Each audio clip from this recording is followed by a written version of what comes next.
Okay, it is August 15th, and we are here with the wonderful Dr. Q from Indian Palm Leaf Readings. I'm going to let him explain everything, but I just wanted to explain that one of the reasons why I wanted Dr. Q to come and speak to us is because we are focusing on service this month. And I was so impressed by multi levels of service that are happening in this organization, not the least of which is Dr. Q's himself. And so I'm going to just open it up and say, welcome, welcome. Thank you so much for taking the time to meet with me. I know you're over in Europe, so this is well, I guess it's late afternoon for you. Yes, yes. And so I appreciate that you could be here and share this incredible experience. I will say, well, first of all, welcome. And how I even got here is through a friend, and I had a reading. So we'll get into that a little later, maybe. But I want, please, Dr. Q, to explain what is a Nadi reading and how you came to it. Thank you very much, Hope, for allowing me to be on your podcast and to share this ancient and powerful wisdom of Indian palm leaf readings with your tribe. And I love, by the way, the name of your work, Spread Infinite Hope.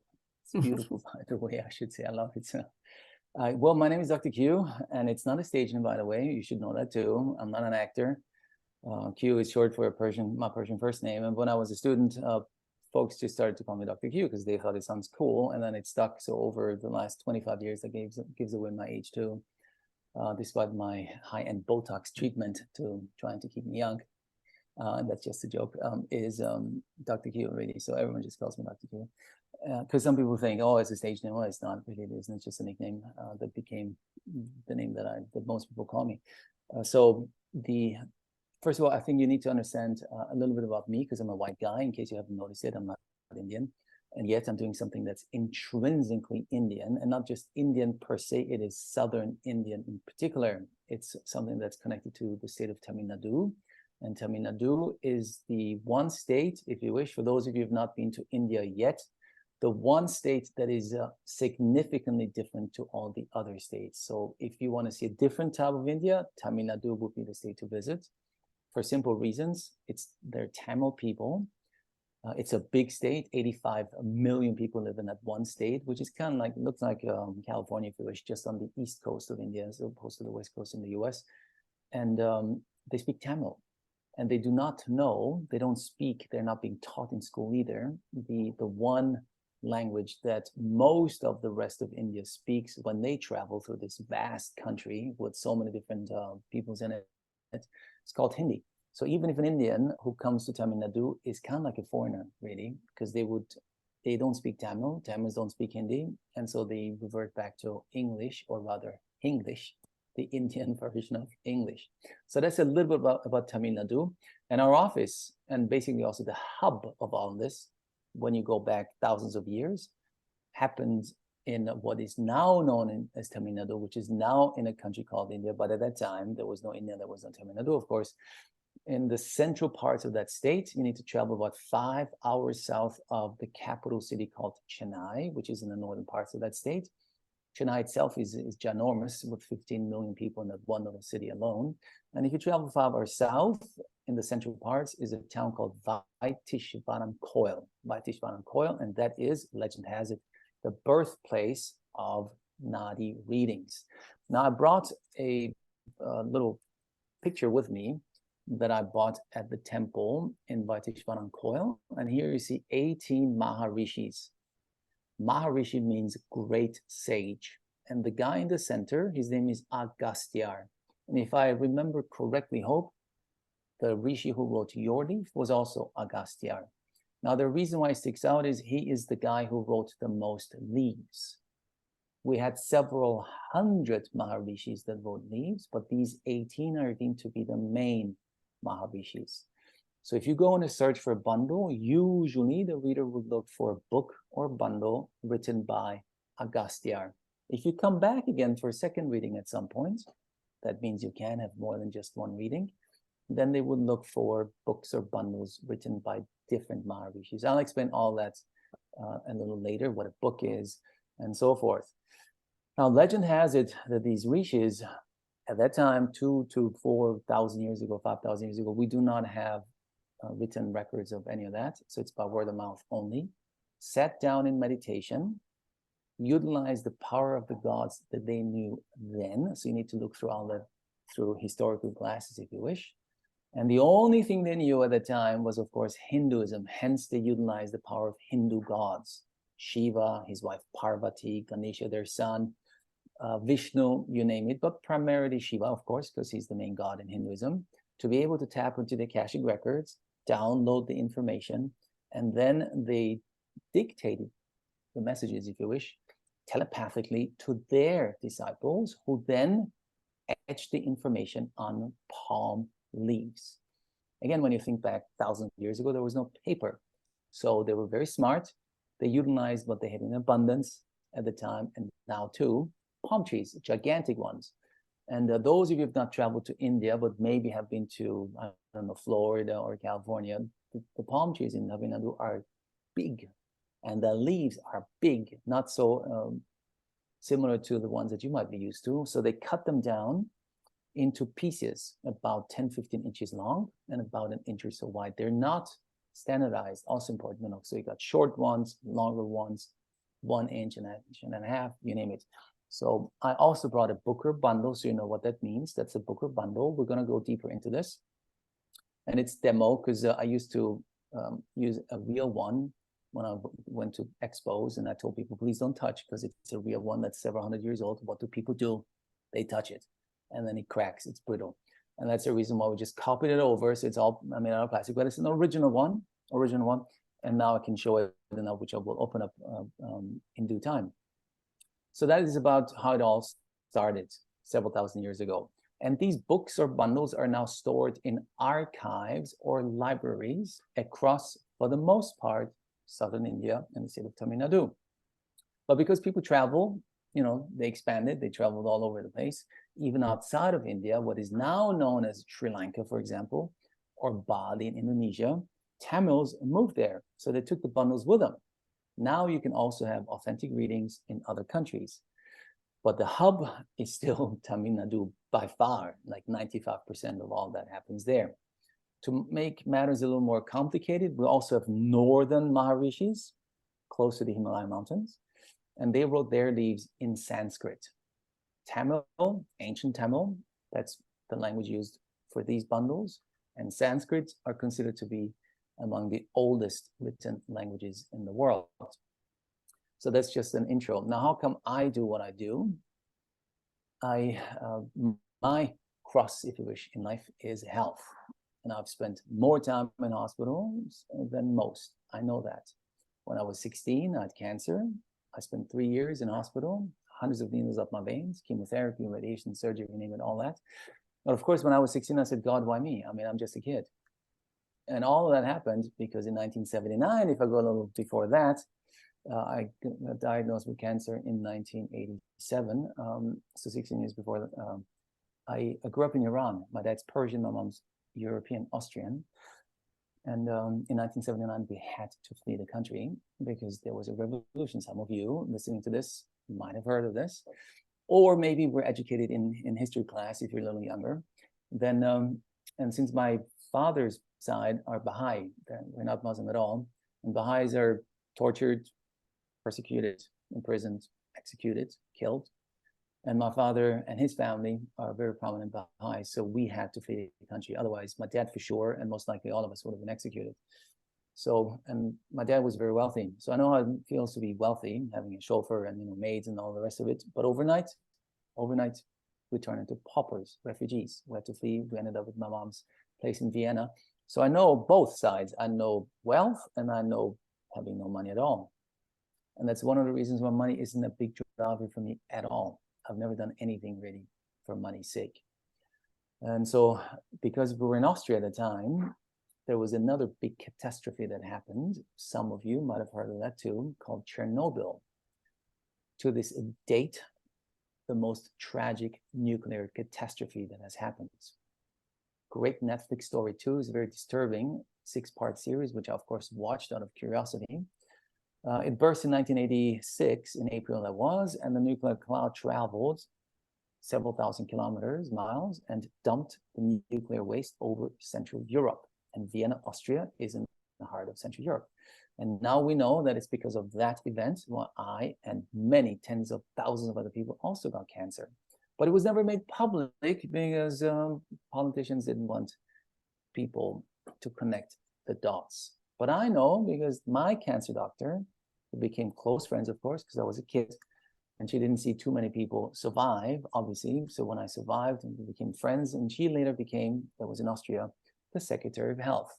Being good friends with her, you know, talk with her all the time. She then said, you know what? It happened because of Chernobyl. So I know the political background, and she's a beautiful soul as a physician, an oncologist, and hematologist, both actually. So a very smart lady, mother figure for me, and we became friends. So now I know why. It took me 3 years to overcome, and when I overcame it and I was declared in remission, I said again, God, why me? I mean, how come I survived? Because I saw people die, you know, many did not during the years that I spent in hospital. And I spent 6 months out of those 3 years as an inpatient. So a long, long time in hospital. And that is the beginning of my journey, really, my spiritual journey. Would I have studied medicine? Most likely, because I come from a physician's family. A lot of us are physicians. But 3 years in hospital cured me for life to ever set foot voluntarily in a hospital. So I became an academic. So the doctorate is not a stage name. I really earned it. And so that was the beginning of my spiritual journey, alongside, of course, me pursuing a regular career. And I eventually became an academic, which bored the hell out of me, to be super honest with you, too. Teaching kids, you know, kids, when I say kids, young adults, was fantastic, but the red tape that goes behind it, which most people might not be aware of, those that are not in academia, was mind-boggling. I just couldn't cope with it.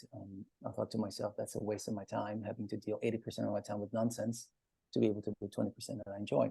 So I ditched that, and I pursued travel. I started a big travel business. I've traveled the world. I've been to over more than 100 countries. I'm sure I haven't counted, but I'm pretty sure. So I travel a lot. And I still travel a lot, by the way, because this work that I do, Hope knows, I don't make any money with it. Still do not. I've not taken a single dollar out of anything that we've made. Hence, I need to maintain a regular job to be able to do what I do. And today is a free afternoon, and thank you, Hope, for your help to allowing me to share this wisdom with your tribe. The spiritual journey. So I've done almost anything I possibly think of, because I realized already then, when I was a teenager, not during cancer, only afterwards, but that was the beginning where I realized there's got to be more than meets the eye. Gotta be. That we only get to see the tip of the iceberg. I couldn't put my finger on it. I couldn't, but I told myself I need to pursue this. So I started to go deep into the rabbit hole. And the deeper you go, the bigger it gets. You can never go back, obviously. So I spent time with shamans in the Amazon, visited the most famous healers and mediums, John of God several times in Brazil. Some of you might have heard of him. I don't know. I learned about yoga, meditation, you name it. I did it. And 10 years ago, exactly, actually, this year is also an anniversary, quote unquote. 10 years ago, a virus had attacked my heart and my lungs. So I developed myocarditis, which in short means an inflamed heart muscle. And I had water in my heart sac, I had pneumonia, and water in my lungs. Little did I know how sick I was, but I was lucky because at the time I had met a girl from Hungary, and that's the reason why I live in Hungary, by the way. So I'm talking from the capital city of Hungary, Budapest, providing me with a beautiful view of the Danube and the Parliament when I look over the laptop and out on my balcony. She said, Q, this doesn't look good because that fever, I could, and I'm very fit. You would never know that I went through so much shite, polite English way of saying not so good times in my life. I couldn't keep up with her, you know, jogging wise. And then I had chills and fever. Said, you got to go back to Vienna. And Budapest, Vienna are like Washington, D.C., New York, not so far apart, 3 hours maybe. So she put me on a train. I went back to my cancer hospital, where I'm a little bit of a VIP. Not that I'm an important person, but they know me, of course. For 30 years, I've been going there. And when they saw me, said, "Oh, Dr. Q, welcome back. You know, what's going on?" I said, "Look," I said, "I just am not feeling too good." And so they did some tests with me, and I ended up at in the heart department.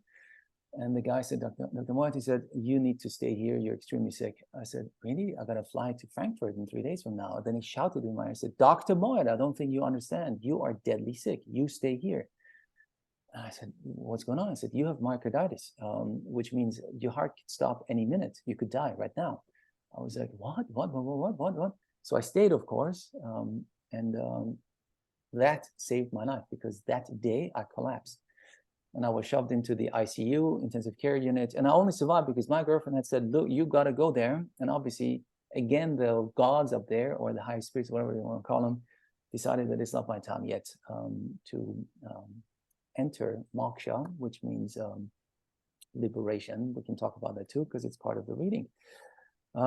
It took me a long time. I had extremely high fever, 106 for weeks, not just a day or two. And I was in a delirious state. I didn't even know if it was Monday or Sunday or, none of that.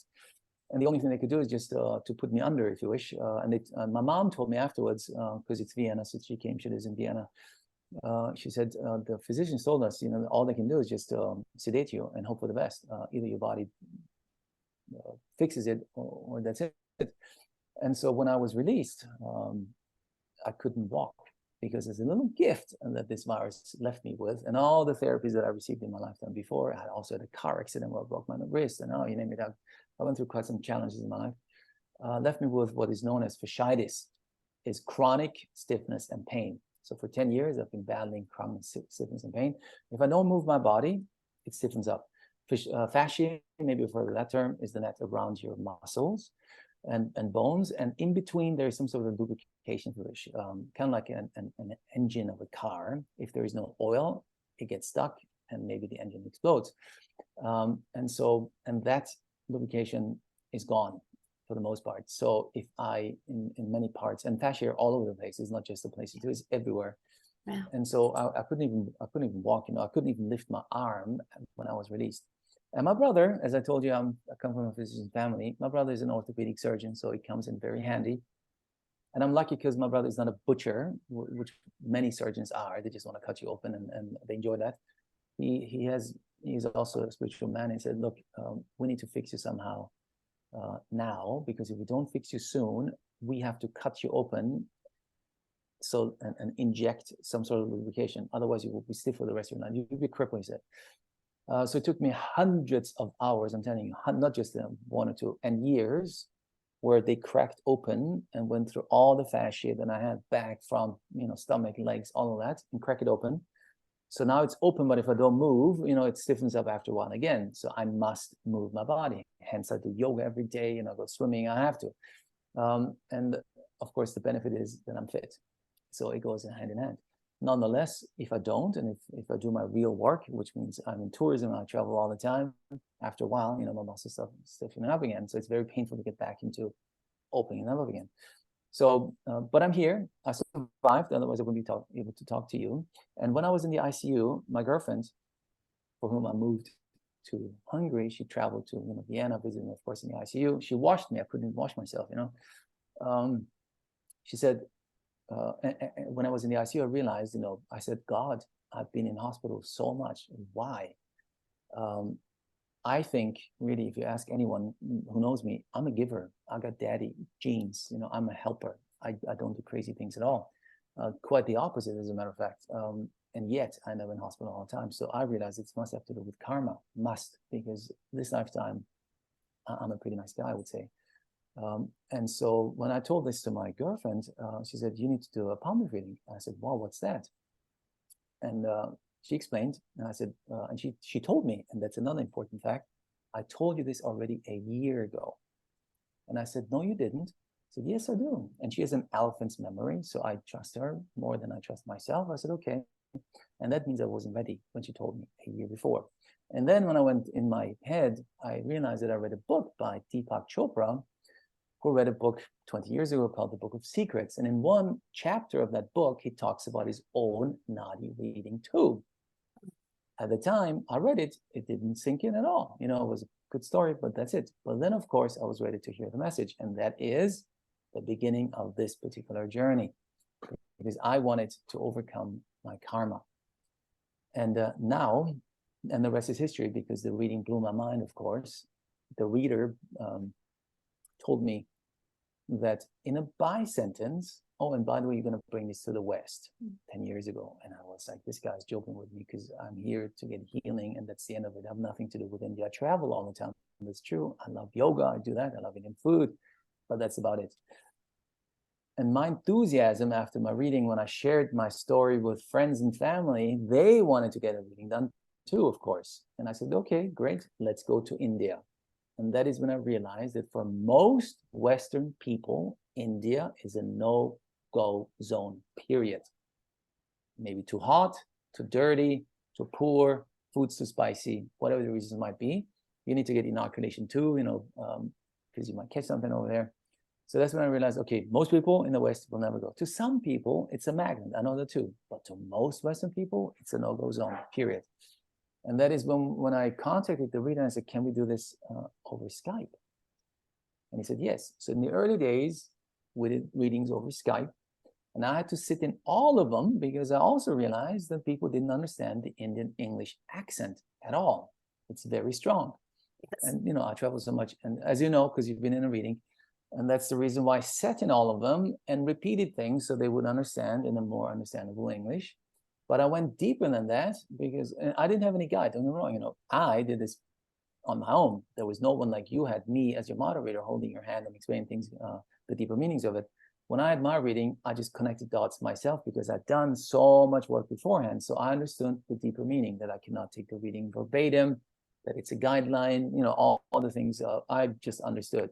But people who got the reading did not. So I had to repeat things, not only so they understood the actual words spoken, but the deeper meaning of it. And out of that role, many years ago, the moderator role came about, how we do things in our institute. So now I hope you understand why I was sitting in your call. And for most people out there, by the way, I won't be your moderator. I just don't have the time. I travel 250 days a year, 250 days a year. That's number one. Two, I have a real job. And our institute has become so big, it's already mind-numbing for me to manage it all. And so we have moderators, quite many, and every moderator is trained by me. So everyone knows the meaning of everything, and they're here to help you and hold your hand from the beginning till the end. About the process, it's the exact same process as it has been for millennia, if you wish. 3 steps. Search for bundle for this. Matching, meaning finding your actual leaf in it. I'll open it up in a minute. And then getting the reading done. So 3 steps. The secret in all of this lies in your thumbprint category name. Again, think about this 3,000 years ago. People didn't know how to read or write. It's a modern thing that we all know how to read and write. In the old days, only an elite caste knew how to read and write. So the Maharishis in their eternal wisdom said, you know what, we're going to connect your leaf to the one thing that is uniquely you. That's your thumbprint. Boom. How cool is that? And that's why the secret today still lies in your thumbprint. So when you submit your thumbprint, the reader, that's the person who can only, who finds your bundle, does the matching, and then gives you the reading. And by the way, a real reader, takes about 7 years to become a fully fledged reader. 7 years. It's a long, long process. And they know a lot of things, not only identifying your thumbprint category type. He has to study all of Vedic astrology. And by the way, Vedic astrology is a modern term for Indian astrology or Hindu astrology.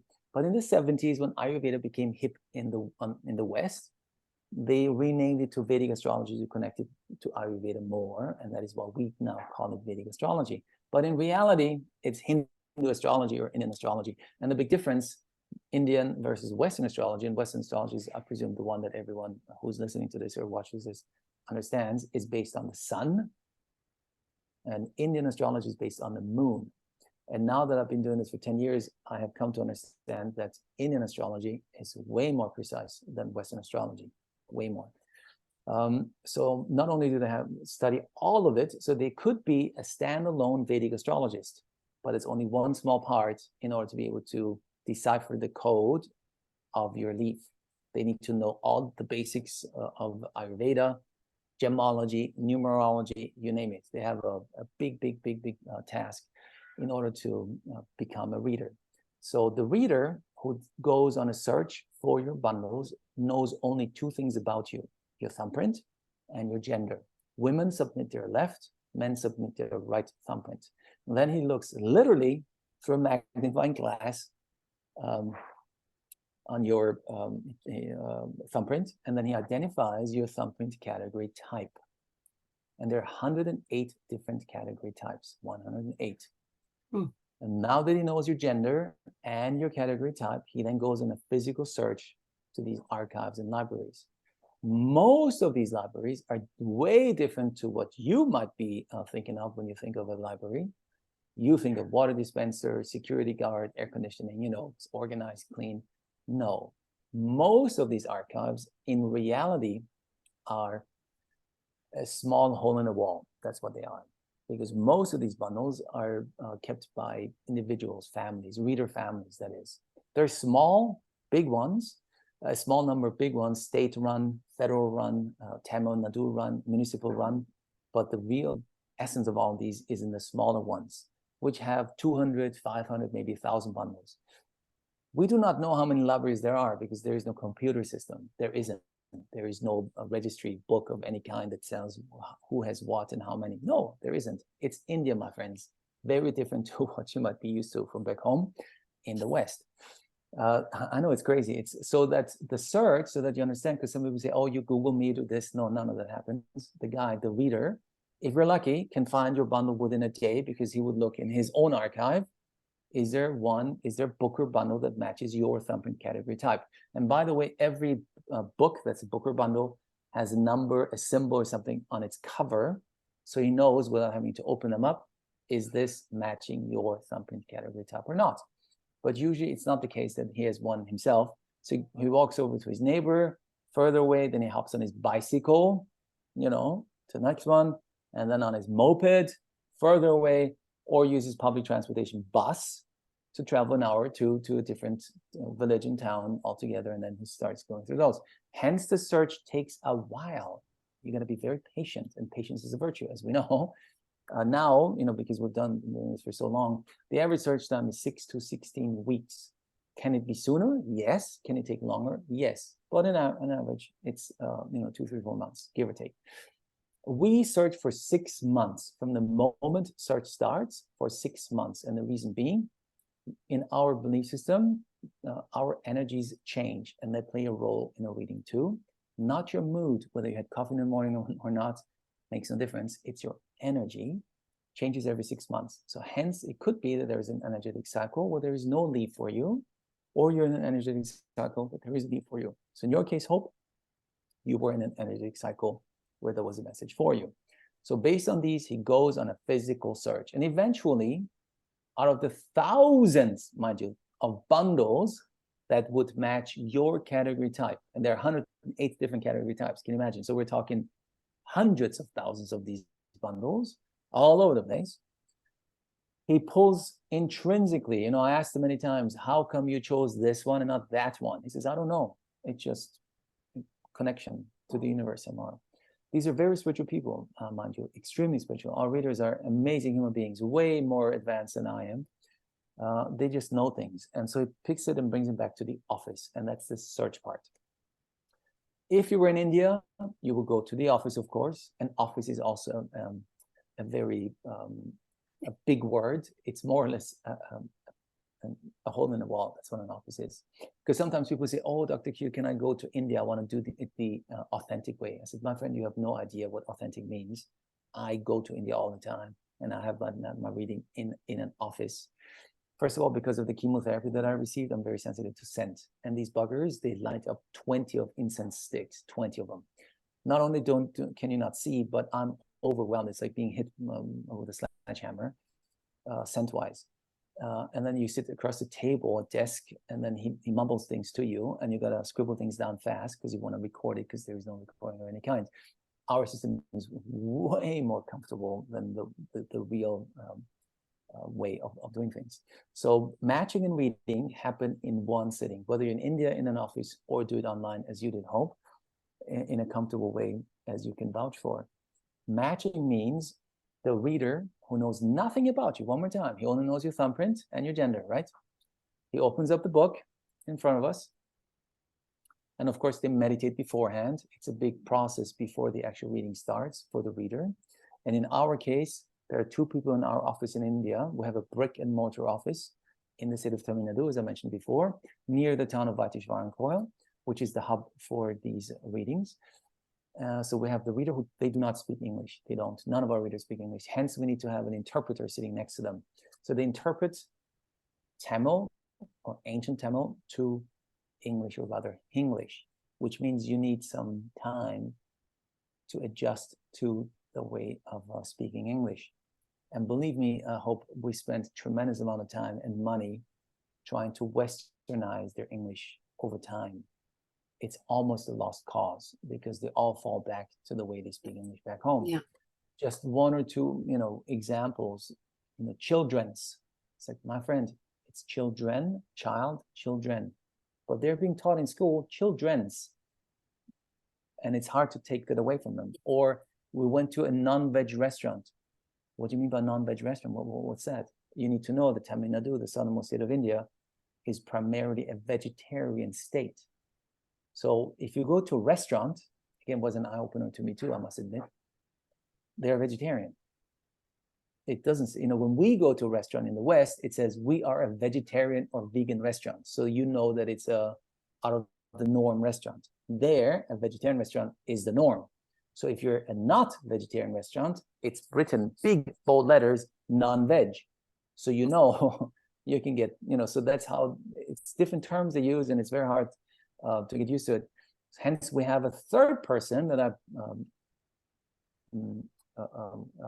teach myself, and that will be the moderator. So the moderator's job when you come online is the first person you talk to, and the person will be with you until the very end. So there are three people assisting everyone with the reading. So the reader opens up the bundle like this, and I'm doing this now for you so you get to see. In this bundle, there are several leaves, and they're all dried leaves. In the old days, they etched the information onto a fresh leaf. So they used the sharp tool, again, incredibly wise, I should say. And when the leaf dried up, the message came through. How cool is that? There is no ink used of any kind. Oh. Or henna or anything, Oh. So that is how they did it. So it's perfectly biodegradable. It preserves the environment perfectly. And then they put together similar souls. So every single leaf in this bundle, in any bundle, is written by the same rishi. So they're never mixed up. And they all have the same thumbprint category type, which means you are soul sisters, soul brothers. You're not related to them this lifetime, but you share a lot with them. It could be a gentleman from France, a lady from Australia. They might not even be born yet they have the same thumbprint. Okay, that's important too. So he opens this up. He knows nothing about you, very important. And then the matching starts. Matching means, as I do it now, he opens up the book. And by the way, also very extremely cool, I find it, when they put these leaves together of similar souls, they wanted to preserve them. And how did they preserve it? They created these books. And the cover is made out of wood. And they used the wood of the bark of the palm tree. Again, perfectly biodegradable in the old days, of course. And so he opens it up, and then he looks at your leaf. Now, the leaf is written, and that's also important for people to understand, in a dead language called Granta. Granta can also be translated into ancient Tamil. Now they speak modern Tamil. So modern Tamil roots in ancient Tamil, but a modern Tamil person cannot read, write, or understand ancient Tamil at all. It's kind of like a modern Greek person. Modern Greek is rooted in ancient Greek, but a modern Greek doesn't speak, write, or understand ancient Greek. They go to university. It's a university degree to study ancient Greek. Similar here. That means the reader also needs to learn ancient Tamil within those 7 years that he studies becoming a reader. These leaves are written as a so dead language, as a poem, not in prose. It's written in symbols. It would be super awesome if it said, this leaf belongs to hope. It's not that easy. And last but not least, Tamil and ancient Tamil both are syllabic languages, which means sound-based. Unlike all Western languages, and English will be one of them, A, B, C, D, letter-based. So if we had to convert Tamil into a letter-based language, we would have 247 letters, a lot. So it's similar to Chinese Mandarin, if you wish. And that's, so I'm just going deeper into this so that folks understand it's quite a skill set and a spiritual connection to the universe to be able to do the work that they're doing. Not anyone can do it, really. And so he looks at your leaf and then he decodes things, and whatever catches his eyes being the most important message on the leaf, he reads out to you. For example, you're married. And the matching refers to your current reality at the time of the matching. So if you're married, then you say yes. If you're not, you say no. Only yes and no answers to statements. These are not questions, they're statements. They're important too. No need to give any more answer than a yes or a no, a right or a wrong, correct or incorrect. For example, you're going through divorce. When he says you're married, you're still married, you would need to say yes, but no need to say yes, I'm married, but I'm going through divorce. It's irrelevant. Yes, no, okay? As long as you say yes, he stays on the leaf and goes deeper. If you say no, well, that's not your leaf. He flips over to the next one and starts from scratch. There are no notes taken at all. People say, oh, he remembered what I said, 30 minutes ago. No, he doesn't care. He goes into it, he decodes it, reads it out to you. If you say yes, he stays. If you say no, he moves on to the next one. It's that simple. But if you say yes to everything, yes, yes, yes, yes, yes, yes, and then boom, and your reading was just recently, so I'm pretty sure you remember the excitement. He then, knowing nothing about you, nothing, just your gender and your thumbprint, very important, he starts rambling off in a sing-song way too, Hope, because I know you're healers, might be of interest to you too. The way they present it, the way they divulge the message, is in a sing-song way, which you'll have realized during the reading. So dum badum badum badum badum. And as they do it, they convey healing energies to you. So the whole reading process is also meant to heal you, energetically speaking. So when he says dam badam badam badam, and I'm just mimicking it because I don't speak Tamil, I just know a few words because of my many times that I've been there. Bam badam badam badam. Your first name is Hope. What? Dam badam badam badam. Your mother's name is. Bam badam badam badam. Your father's name is. Dam badam badam. Your date of birth is. So a reader who knows nothing about you and only focusing on the leaf is able to then identify you, your first name, mother's first name, father's first name, date of birth, time of birth, weekday of birth, spouse, if you have a spouse, spouse's name, if you have an ex-spouse or deceased spouse or several ex-spouses, and that's a shocker to quite a few people, their names might be on it too. I've had it many times because I've done a reading once or twice in my lifetime where they say, oh my God, I divorced the bugger and I hope to never hear from him again, about him again, and yet his name is on the leaf or her name is on the leaf. That means it was important. That person was important to you as a soul, irrespective of what you might think of that person now.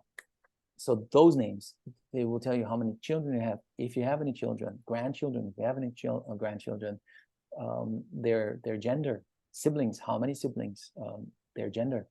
In short, you know it's you, period. If there is any doubt, then it's not you, right?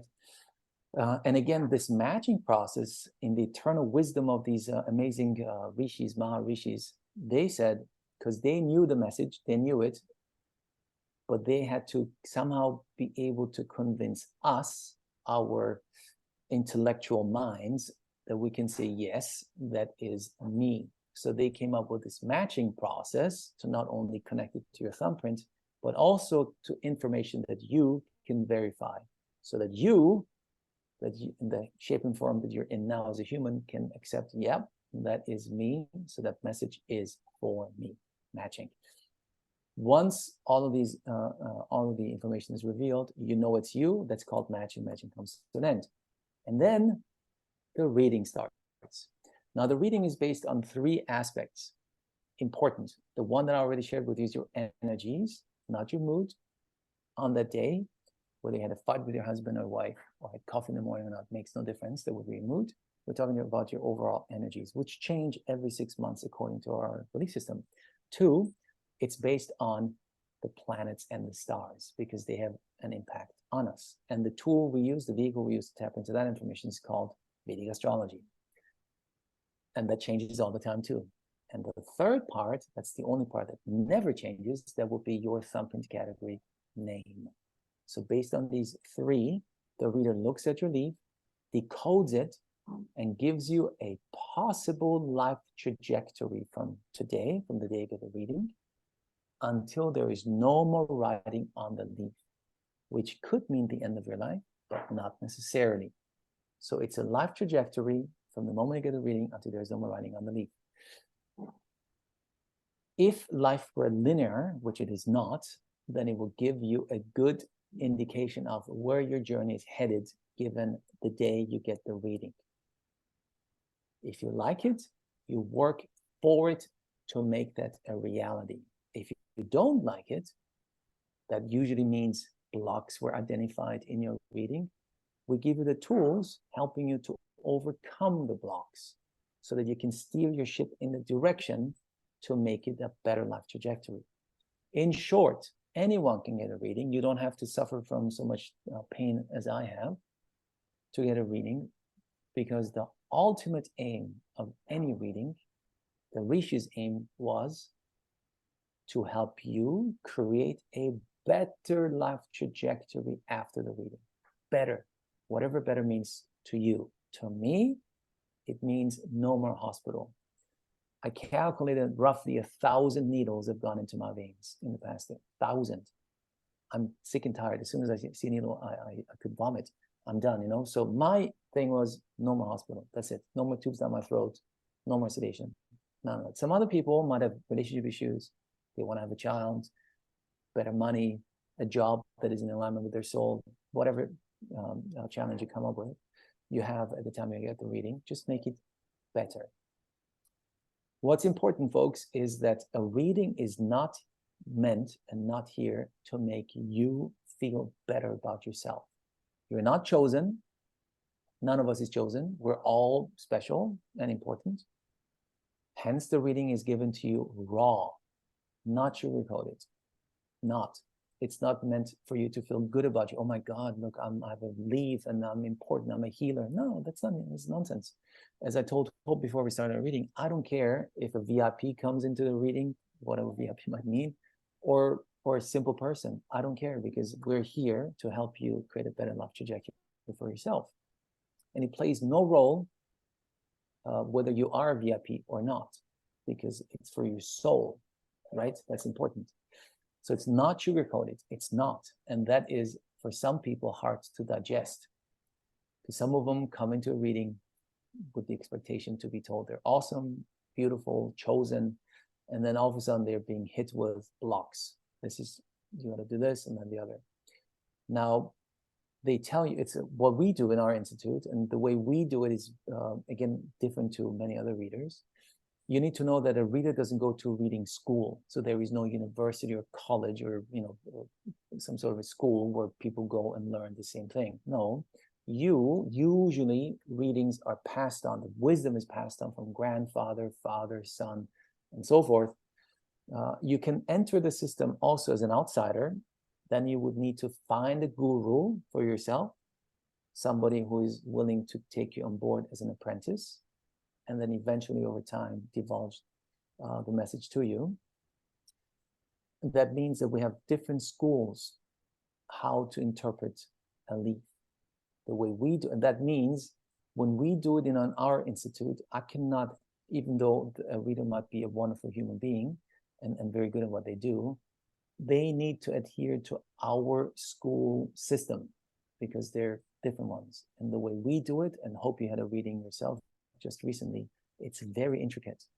So a reader in our school system needs to know gemology, numerology, and go through the process the way you experience it in your reading, which is hard to come by because now that I've been doing it so long, we're the only ones who give such an intricate reading, way more than maybe a seeker might expect. So it gives you, we do a whole life reading. Whole life reading means it covers all 14 chapters, even though it doesn't look like it, but each leaf is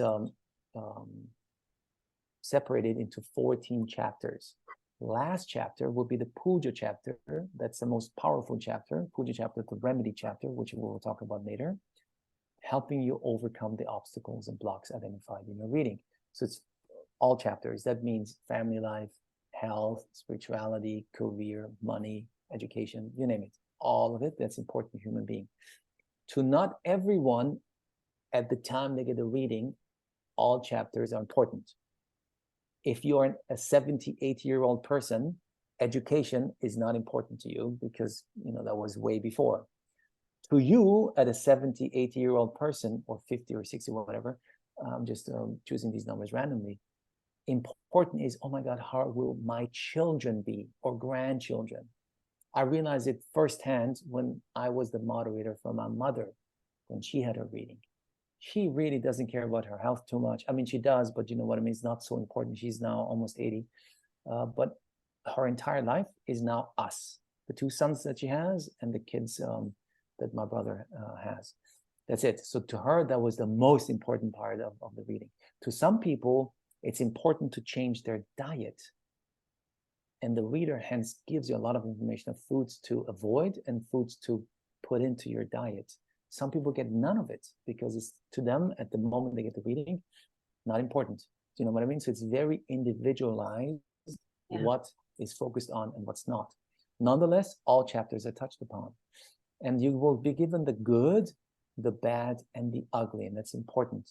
Good means the reader will tell you a time frame where it's good to do something, write a book, move, find a partner, get pregnant, you name it. Whether you do it or not is up to you because you get free will and choice. We can only show you the water. That's it. If it's bad or ugly, that means blocks are identified. Whatever the blocks might be, family blocks, child block, marriage block, partnership block.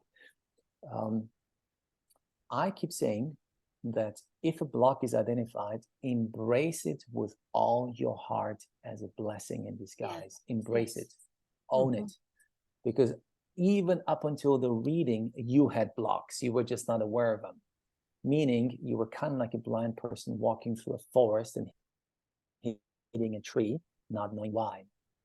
Now we tell you there is a block. So you can open your eyes. You can avoid hitting the tree again. But what you do with the information again is up to you because you get free will and choice. It is.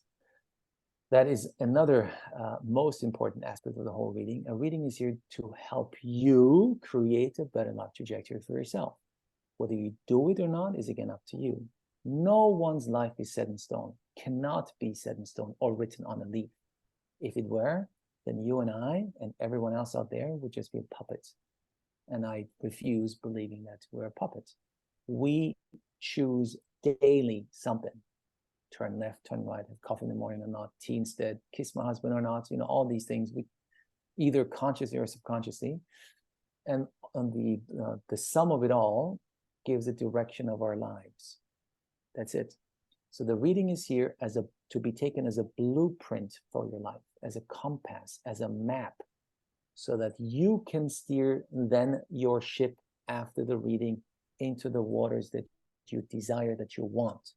And if the blocks are putting you in a different trajectory than you want, you now know they're blocks, so you can steer it, you know, in the direction that you want, so that you can enjoy the life that you deserve and desire. So please do not take your reading verbatim. That's a big mistake. Do not.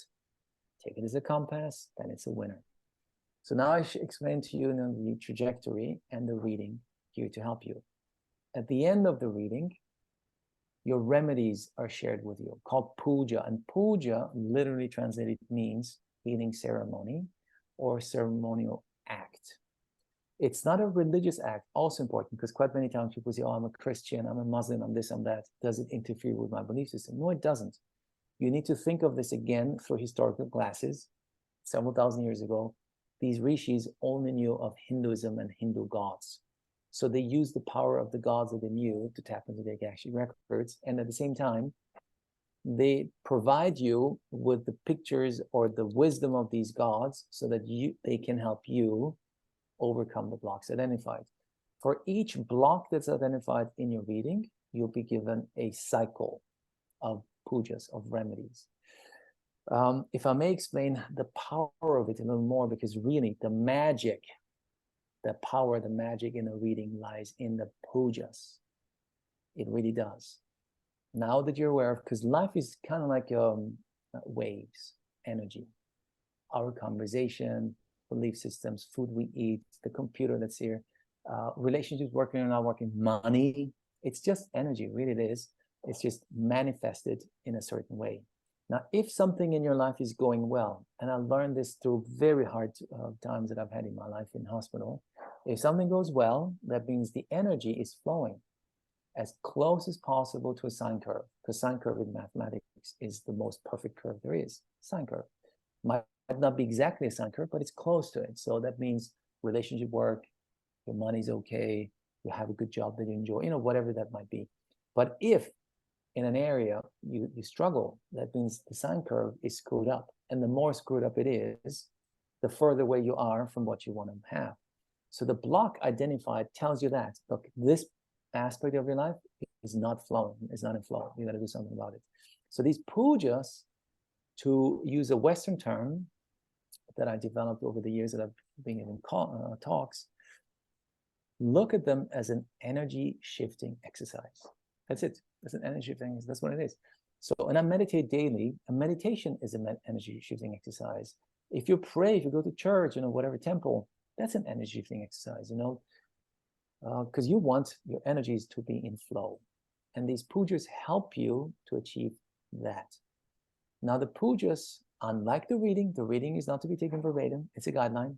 But the pujas, they must be taken verbatim. They must be taken verbatim. No wiggle room. No excuse, no wiggle room, because that will be your way of showing the universe, you know what? I've been given a small exercise to do, and I put the time in at the exact time, day of the week, to do. And if I put my heart into it, then the universe, of course, says, oh, Dr. Q is serious about his healing, so we're going to help him get there. If you say, oh my God, that's all nonsense, or do it half-heartedly, then the universe will say, well, Hope is not really serious about this, so why should we help her achieve that? To keep it simple, some of you might have heard it, maybe you too, Hope. There is a book written by Paramahansa Yogananda called The Autobiography of a Yogi. It's the Bible of yoga, really. That's what it is. Even though it has very little to do with yoga, more about mind, I guess. And I read it several times because I was fascinated by it. My mom's Catholic, so I even was an altar boy. My dad's a Baha'i, so to me, a saint is someone long dead, and but in the book he was talking about all the saints walking on the streets now, being alive. It's like, how can a saint be alive now? It's crazy. And so when Paramahansa talked about his upbringing, he said he had gurus that taught him along his way. And one of these gurus, and I forgot his name, and I'm using my own words to keep it simple. He said, one of his gurus, when I was a teenager, they traveled through these villages in India, and the guy could help heal people from the worst diseases you can imagine. Cancer, leprosy, which is a highly infectious disease. People died of these things, not too long ago. Yeah. And so they would line up to be blessed by his guru. And the guru will bless him, and at the end, he will give him a homework, a puja, homework, an energy shifting exercise. But a crazy one. He gave him an egg, like this raw egg. You carry this egg in your left pocket for the next 3 weeks. Make sure it doesn't crack. From now on, for the next 5 weeks, you drink milk with your right hand only. Odd things, odd things. And so little Paramahansa, being 14 or something years old, looks up at his guru and says, Guru, I don't understand, what the hell are you doing? These are odd, there's an odd homework. You heal him. I know you can heal him, and I'm sure you know that you can heal him too. So why do you do this? He says, I know I can heal him. You have seen me heal other people, but they don't know it. They don't believe in it. So when I give them a homework for a certain period of time, and if they're serious about it, you got to, again, think back 150 years ago, when people were poor and they might have had holes in their pockets and whatever. If that guy looks after that raw egg for the next 3 weeks, making sure it doesn't crack, he really put his energies into manifesting healing into his being. Wow. And after the 3 weeks, it will be real. Mm-hmm. But if he's not careful, that means he really doesn't care. So the universe will say, forget about it. And he's not healed. That's it. So puja is exactly the same. If you're serious, they're serious. If you're not, they're not. So don't expect miracles if you're not serious about the healing. And these pujas that you're being prescribed are not as crazy as, carrying a raw egg in your left pocket. It's the literal translation is either prayer ceremony or ceremonial act. Prayer ceremony means a mantra dedicated to a god or goddess within Hinduism. And all you need to do, if you were in India, you could go to temple and utilize one of the statues of these gods and do it there, but you're not. So we send you in after you're reading an entire puja, a PDF with the pictures. You don't have to do any research, just print them out. And it's super simple. You do not need to spend any money or go out of your way to doing something. Just print out a picture and put it on the wall or in a place where you have privacy. And then you follow instructions and do those mantras however many times you're being prescribed to do so. It'll be in your PDF on the exact day prescribed. If it says 5 Mondays, you got to do them on a Monday. You need to finish it before midnight Monday, because if you do it after midnight, it's a Tuesday, not a Monday anymore, so it doesn't count. So as long as you're doing 5 Mondays in a row, not forgetting a Monday, not going past midnight on a Monday, that cycle that took care of whatever issue that was identified is done. You move on to the next one. It could be weekday based, it could be moon based, which makes it a little more complicated. It could be full moon based or new moon based. I don't want to go too much into detail, but you gotta then Google a little bit and say, okay, these are the next 6 weeks or 5 months of full moon days in my area, or new moon days in my area, whatever that is. So these are the pujas. Or they could also be a physical act. It could be feed. That happens usually if you have relationship issues or child issues. Feed baby cow and cow during the usually 5 Thursday long cycle dedicated to Guru Darshanamurti. If you have any child or relationship issues, it's usually 5 Thursdays, or you do the mantra dedicated to him. And if it's a very tricky one, then it says on any one of those 5 Thursdays, please go and feed a cow and a baby cow at the same time. People living in New York or Chicago say, oh my God, I've never seen a live cow. What should I do? Well, you're going to now do something because you want to show the universe that you're serious about it. That's it. Now, when I had my reading, I was given quite a few physical acts. And at that time, when I met my Hungarian girl, I moved here. I don't speak Hungarian. I didn't know any Hungarian. And the guy said, okay, all these mantras I had to do, which I could do. And by the way, I did every single one of these mantras in a different hotel room in a different city, because I travel, as I told you before, a lot. So you traveling, that's not an excuse. I packed up my pictures with me. I tea lights, and I created a little altar in my hotel room. I went outside and bought flowers. You don't have to do that. It could be just a picture, really, that's enough. But, it gave me a homely feeling, so I went the extra mile. But I also had to do extra physical acts. And one of them was feed the needy on 2 consecutive Wednesdays. Now I knew, because I didn't have a guide like people have when they get a reading with us and a moderator, I just remembered I have to do them in sequence. And if I screw it up, then I got to start from scratch. And that Wednesday was coming up and I was pooping myself. I said, oh my God, I do not know anyone. I asked the reader at the time, should I do soup kitchen? Should I donate money? What should I do? He said, you will figure it out. That's what he said. That was it. I said, oh my God. So the Wednesday was coming up. And then boom, the night before it hit me, and I was like, oh my God, of course, I don't have to think so complicated, just do a small thing. Because I remember that the cafe I used to go and still go to, there is an elderly lady who in my world doesn't have enough money. At least that's my perception. And because I observed her scrambling for money every time she wanted to buy coffee or a soup or something. So on the Wednesday, when I was in the cafe again, I told the waiter, I said, look, I paid for her. Just don't tell her that I paid for her. And he did. And then when she wanted to pay, he said, no, it's all paid for. She was looking. I mean, I could see the shift of energies in her face, which made me so happy. You have no idea. It was a bigger gift to me than it was to her. So ever since that time, and the next time is also an interesting story, because on that Wednesday, a different cafe, I had a young couple that were fighting. We were in line for coffee, right? And they were fighting. I couldn't understand because they were speaking Hungarian, but to me, it sounded like, oh, there's bickering going on. They have relationship issues. So what I did is I just went ahead and paid for their drinks, that 2 coffees that they bought. And I said, it's on me. And the look on their face, it stopped them in their tracks. They stopped bitching about, they were like, oh my God. And I saw again the shift change, and it helped me. So ever since that time, I've been doing these random acts of kindness all over the place. Airport cafes, doesn't matter, it's small. And I can only recommend everyone out there, you can do it too. If I can do it, you can do it. It doesn't Wonderful. cost a fortune. It doesn't No. cost much at all. It's $5, you know, boom, and you shift energies of a human being, maybe forever, maybe, you know. And so that could be a physical act. Another one that I was prescribed was give on 5 consecutive Fridays fruit and candy to needy children. Now I'm in Hungary. I don't speak the language. I don't know anyone. And I said, "Oh my God!" I said, "How can I do this? I cannot just walk on the streets and giving candy to kids. They might think there is a freak white guy. You know, they would call the police on me. You know. So, but then of course, when it comes to you, if you really want to do something, you will figure out a solution to it." I said, "You know what? Let me just find orphanage or kindergarten and call them." And explain to them, look, I'm not a freaky white foreigner here. I'm not crazy. But what I do is this.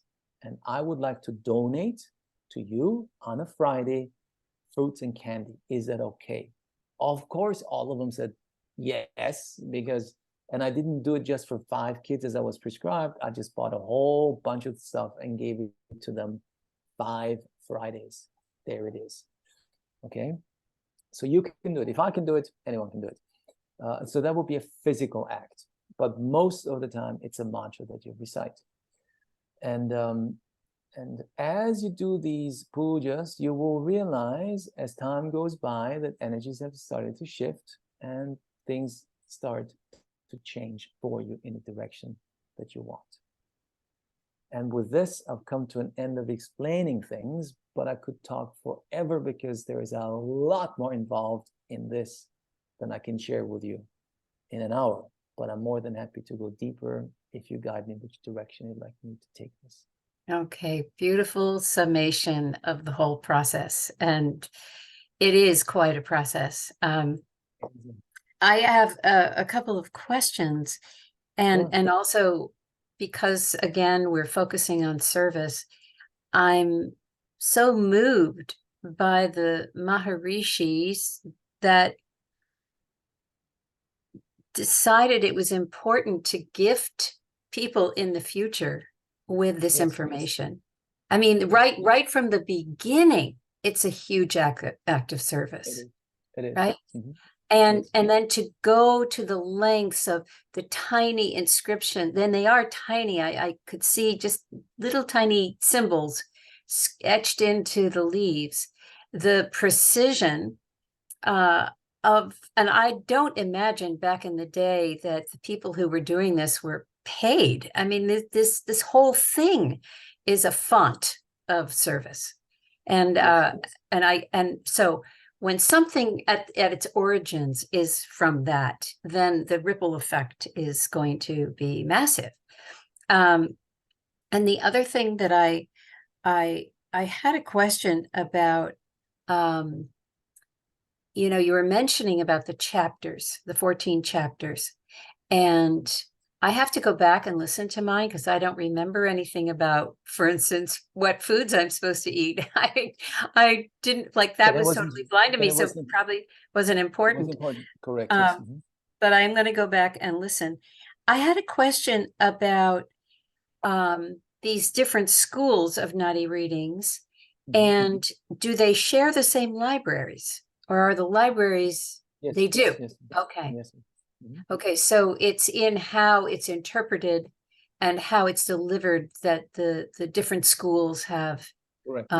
Right. And so I remember from another interview I saw with you that your school is really considered one of the finest. If I'm you wouldn't say that, but you did kind of set yourselves apart because of the level, all those 7 years of excuse me, of education.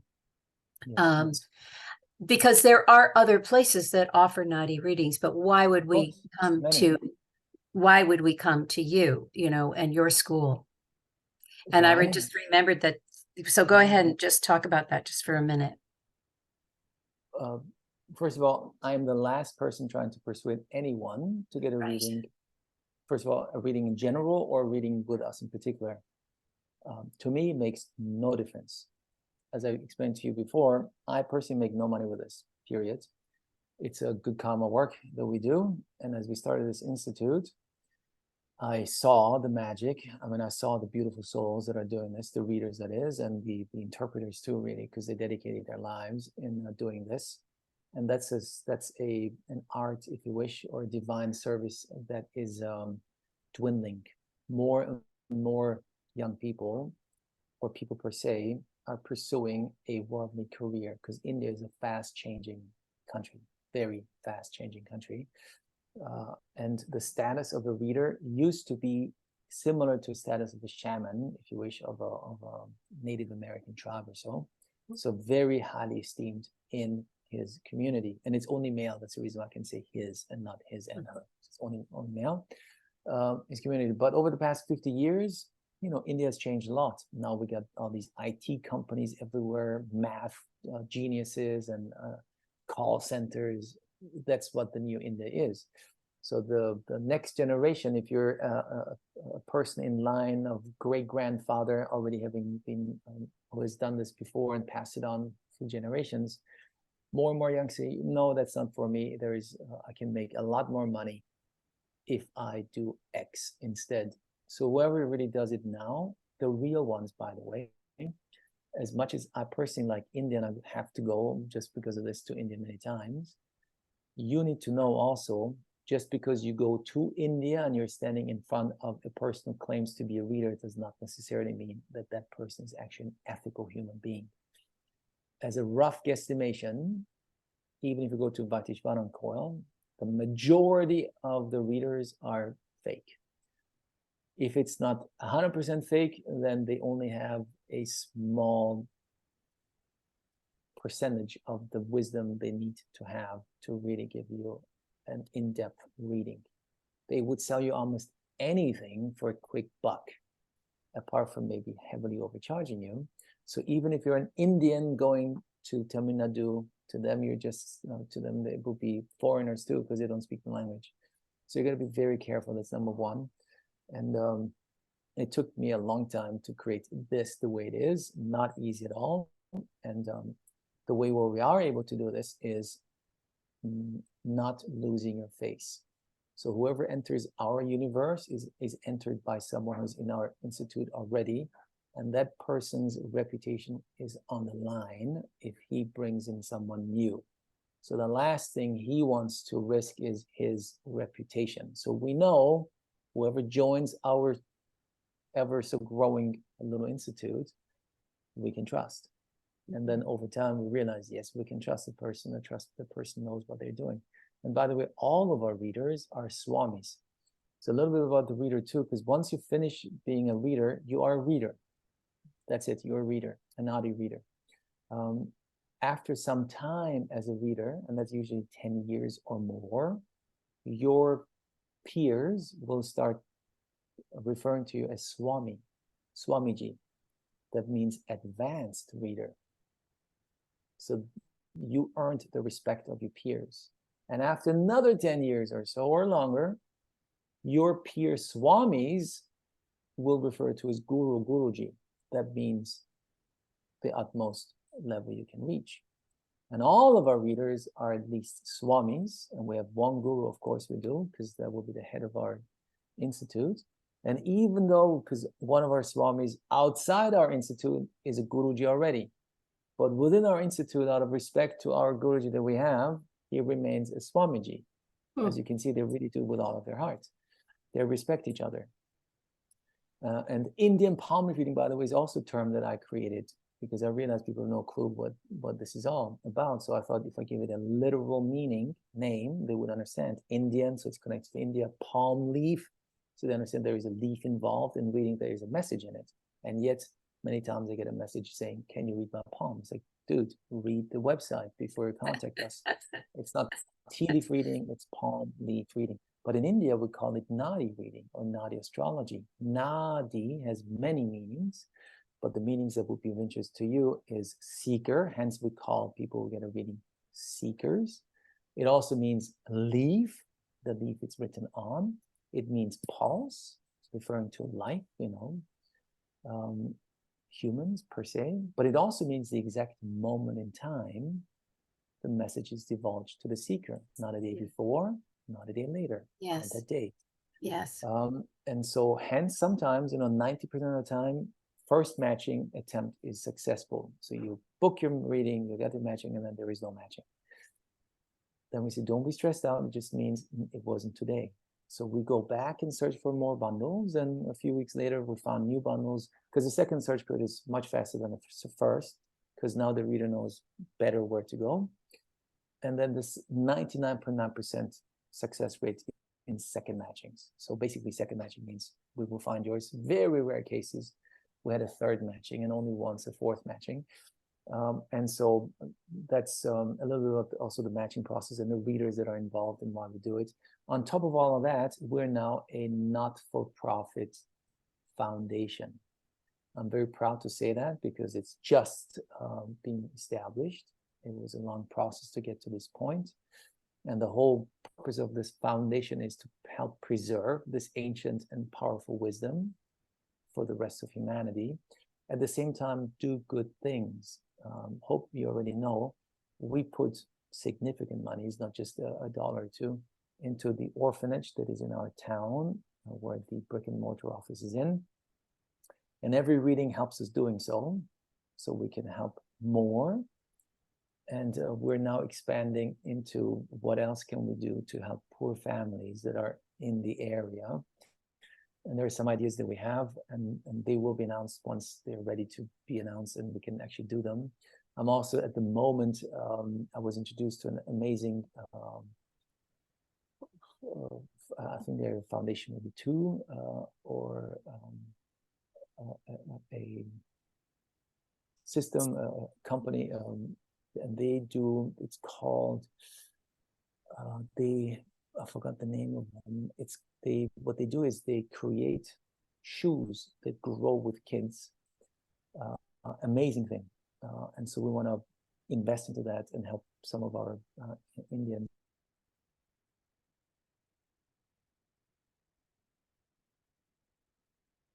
they're getting bigger.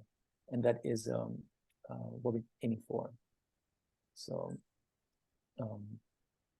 Well, there it is. There's the continued ripple effect of this service theme. And I was so pleased to hear about that and participate in that. And and I encourage others to do the same. I want to just mention that I had traveled to Tamil Nadu some years ago, and it was in October, November, and it was quite warm. It's a very warm state. When I had my reading, it was in the summer, and my beautiful pair of the Swami and the interpreter were clearly not sitting in air conditioning. And I was so touched by their presence. And, just, sometimes they'd be wiping the sweat from their brow, but they were so generous and attentive. And I just, I was moved by it. And now I wanted to mention that you had said this is raw information. This is not sugar-coated in any way. And in my review, I said, really only a true spiritual seeker need apply, because you want that. You want that raw information if you are really intent on evolving and growing. And so the folks who will see this video, I'm quite sure, are of that ilk. But it is an important thing to keep in mind, because it was, I don't even have all the words to describe my experience. It was humbling. It was confirming in some ways, and very, very instructive, very, very helpful. And I've been doing my pujas, and enjoying those actually quite a lot. And I have been taking them with me on the road, Beautiful. which is fun. I have a little folder just for them, and off we go. So, listen, I think we should probably wrap this up, but I highly encourage people to look into this. I will be sharing the website and the Thank link. you. Oh, by the And way, I need to say it's indianpalmleafreading.com. So we didn't talk about this. Indianpalmleafreading.com is our website, indianpalmleafreading.com. why And the don't cost is important too. That would be $100 for the search for the bundles, $100, which you get refunded if we cannot find a bundle for you in 6 months. You get your money back. But if you do, you can then choose to get the reading done, and that would be $400 for the matching and the reading. It would be $400, and then you can choose any day of the week that's available. We do 7 days a week readings, twice a day. If you're on the East Coast, I would recommend the 6:45 a.m. East Coast time. And if you're on the West Coast, we do it at 9:45 p.m. West Coast time. But of course, if you're a night owl, then you can do the 9:45 p.m. West Coast time, which is 12:45 a.m. East Coast time as well. And those two times are not meant to, or the 6:45 a.m. would be the 3:45 a.m. West Coast time. You can do that too if you're a night owl, not an issue. It's not because we're punishing you or want to make this hard on you, but people might not be aware of the immense time difference between US and India. So that's why we need to do these two set times, 7 days a week, set times. Regrettably, no wiggle room. It's just the way it is. And I apologize for that, but it's the reality of it. that's the way it goes. So, I'm just looking to make sure I don't have any other questions here. You covered everything so beautifully, and your journey with it is so moving. That you've come through literal hell physically, and you're still doing this with an open heart and a generous spirit. And I'm very grateful. I'm very grateful to you and to your whole institute, and may it grow and prosper. And just thank you so much. I'm the one who is very grateful for your support. Really, we wouldn't be able to do any of what we do without loving and kind people like yourself helping us to spread the words. Because we don't spend any money on marketing. We don't. It's purely through word of mouth, and it's a steady growth. You know, people hear about it, and gradually, more and more and more and more people